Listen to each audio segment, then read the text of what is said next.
So I'm going to my grandparents' 50th wedding anniversary, so I just wanted to do an outfit of the day.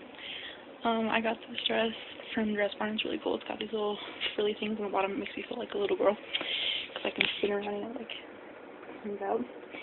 It's got, like, kind of lace, not lace, but, like, a stretchy top, so it kind of, like, accentuates your boobs and stuff. And then for my shoes, I'm just wearing these kind of gray nude pumps that I got from Target. I really, really like them. And then I'm wearing this ring that I got from Target as well. It's like a little feather type thing. It's silver.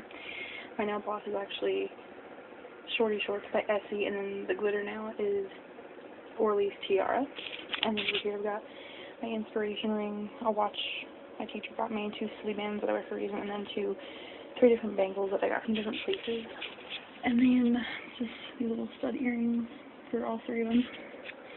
And then I'm just kind of wearing a natural smoky eye for my eyes, my makeup.